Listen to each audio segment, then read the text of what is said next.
Hey everyone, Chris here with more stories in cardboard. Today, well, about 4 months ago, I did a video where I showed the players from the 1950s All-Decade NFL team. And that was a really popular video, and I was going to follow it up with the defensive side of that. And as things go, it just took me a while to get around to it. But today, that's what we're going to do. We're going to look at the defensive side for the all-decade 1950s NFL football team. So we're going to start first with the defensive ends, and the first one here we're going to show is Lynn Ford. This is a 1955 Bowman football card. Love the color on this, the background for this card. I think it goes great with the Browns logo and just his uniform. Lynn Ford was really a great football player, and unfortunately, he's one of those guys, even though he's in the Hall of Fame, seems to have been lost to time. Started out with the LA Dons, the Los Angeles Dons, and then ultimately in 1950, when the Browns came to the NFL, he started playing for the Cleveland Browns. Died, unfortunately, really young at the age of 46, struggled with alcoholism. But one of the great defensive ends during that era. And the other defensive end, many consider this player to be the greatest defensive end of all time, and especially definitely during the 1950s, and that's Gino Marchetti, who played for the Baltimore Colts and helped them win back-to-back championships in 1958 and 59. This is a beautiful 1959 Topps card with his blue Colts uniform and that orange background. Just a beautiful, beautiful card. Again, he was maybe the greatest of all time at that position. Just an unbelievable player with great speed and size, and just he could do it all. And in the 1958 NFL Championship, the greatest game of all time, they have dubbed that. On a crucial play, 3rd and 4, with less than 3 minutes to go, the Giants had the lead 17-14 and had the ball. And essentially, a first down probably would have wrapped up the game. And he stopped Frank Gifford just a little bit short on that play, which ultimately made the Giants punt.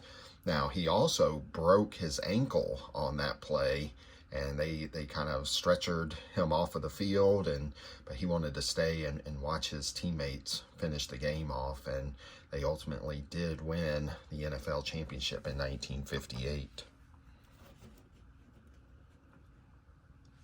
Now, I'll say one other thing. Forrest Gregg of the Green Bay Packers actually called him the best all-around player that he ever played against, which is high praise, obviously.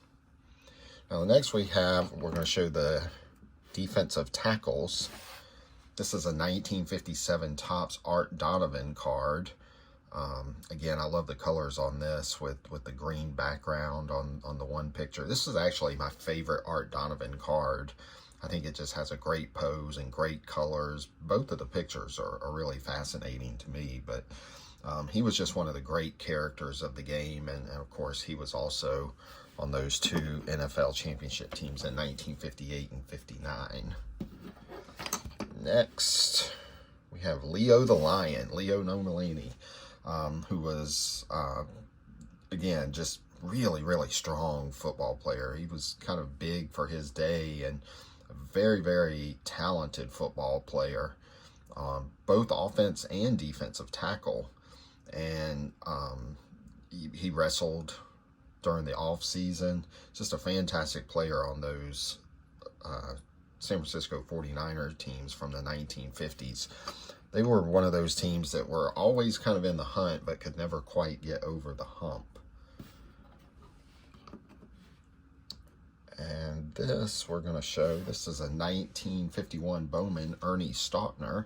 He played for the Pittsburgh Steelers. Again, this is just a fantastic card. It's probably a candidate for my Monday cardboard masterpiece one of these days. And just unfortunately, he played on some really bad teams for the Steelers who weren't very good during this time period. But he was a fantastic football player and later became an NFL coach. There's one story that Andy Russell has told, a former player for the Steelers, when Russell was a rookie, Ernie Stotner was kind of finishing his career up, and there was a play in the game where Stotner came back to the huddle, and he had a compound fracture in his thumb. You could see the bone sticking out of his thumb. And he just went on and played like it was nothing. And after that defensive sequence, he came off the field, asked for some tape, and just kind of taped it up and went and finished the game. So he was a really, really tough football player. Now we're going to move to the linebackers. We have 4 linebackers on this all-decade team. And the first one is Joe Fortunato. This is his 1959 Topps rookie card, and Fortunato is the only defensive player on this all-decade team who is not in the Pro Football Hall of Fame. It's just really unfortunate. Again, I get kind of frustrated with the voters of the Pro Football Hall of Fame and how they've just left some really deserving guys off. And I think it's about time that people like him really get the recognition that they deserve. He was a captain on the 1963 NFL Championship Bears team.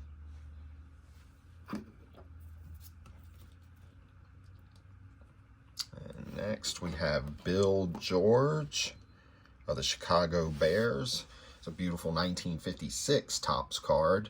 Love the yellow background here and that blue Bears jersey and the Great Bears logo up in the upper left-hand corner. Bill George is kind of, many consider him to be the first true middle linebacker and almost inventing the position, is what some believe. Just a fantastic football player, and unfortunately his life was cut short from an automobile accident. I think he was 52 years old when that happened. Next in the linebacking core, we have Sam Huff. This is of the New York Giants. This is a 1959 Topps card of him. He's a really fascinating story. Grew up in West Virginia. His dad and brothers worked in the coal mines and kind of made his way on the football field.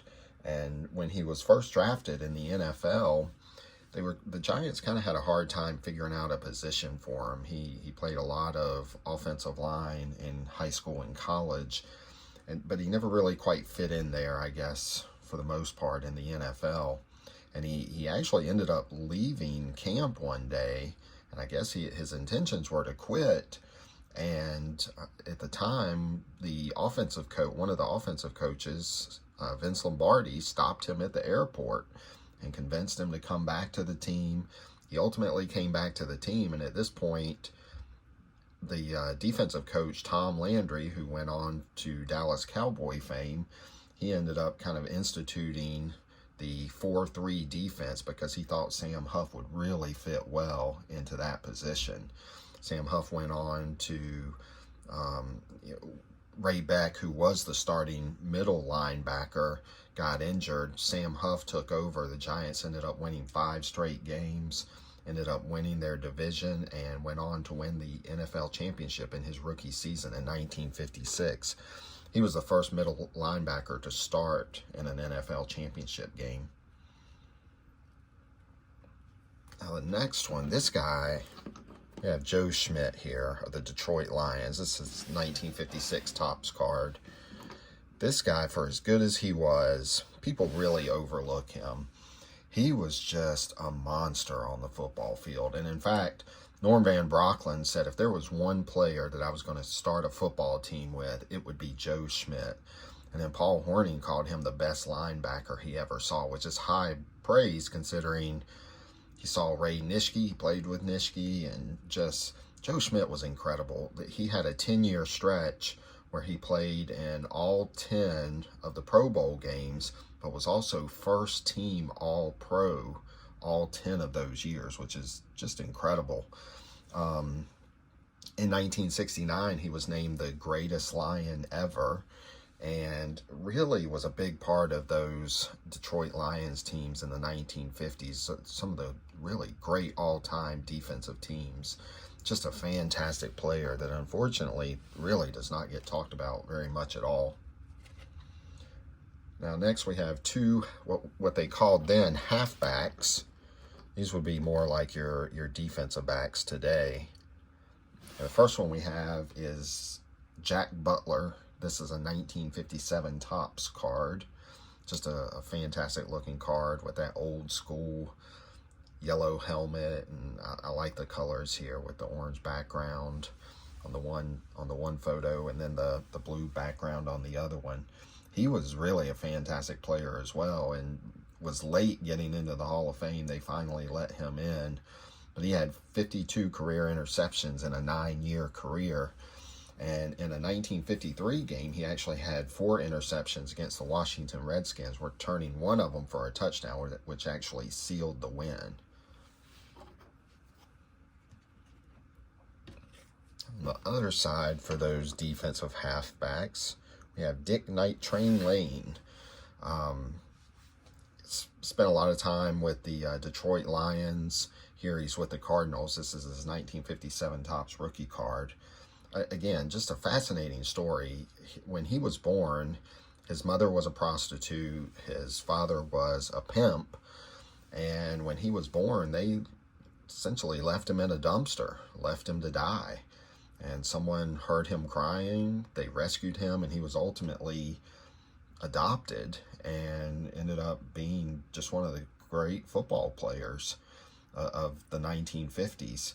And in 1952, in his rookie season, he had 14 interceptions, which is still a record today for interceptions in a season. Ended up finishing his career with 62 interceptions. Just one of the great defensive backs of that era. Now we're going to move to the safeties. We have 3 safeties, and we'll finish this up. This is a 1955 Bowman card of Jack Christensen. Really a great defensive back during this time period. This is a great card. Again, the Lions had just a fantastic defense during this period. As you see, Dick Night Train Lane was on that team. You had Joe Schmidt at linebacker. You had Jack Christensen here, and he was also great at punt returns. And I forget what year it was, but there was one year where he had 2 punt returns for touchdowns in a game against the Los Angeles Rams. It was actually a game where the Lions had the largest attendance in Lions history up to that point. And then just a few weeks later, in a Thanksgiving game against the Green Bay Packers, he had another 2 touchdown punt return game. He was the first player to return 2 punts in a game for touchdowns, and then he actually did it twice in that season. Finish up with another Detroit Lion here. This is Yale Larry. This is his 1952 Bowman rookie card here. I love this card. Just a great looking card of him in his Texas A&M uniform with that beautiful jersey and that dark, rich green background. Again, a Detroit Lion player on the other side as a safety, and they just wreaked havoc. Those Detroit Lion teams were really a fascinating team, and it's easy to see why they had so much success during the 1950s. He was also considered one of the greatest punters of all time, and some people consider him the greatest punter of all time. Just an incredible football player. And then last we have Elmer Tunnell. This is a 1957 Topps football card of him. Played for the New York Giants. Beautiful card here with the red background on the one side, and then the yellow background with that blue jersey. I think is a beautiful card. And if you notice, the nameplate here is yellow as well, which matches this background. That's the color scheme of all of the 1957 Topps football cards.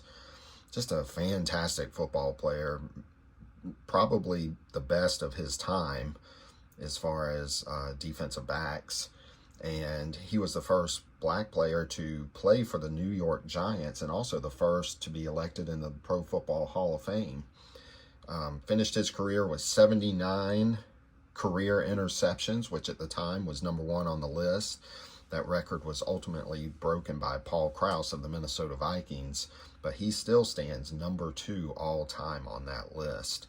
Just an incredible, incredible football player for the New York Giants and helped them win a NFL championship. That's what I have. Finished up with both showing the offense and the defense. I'll put a link to the offensive video in the description. So if you didn't see that, you can go back and check that out. I appreciate everyone that watched, and I hope you all have a great weekend.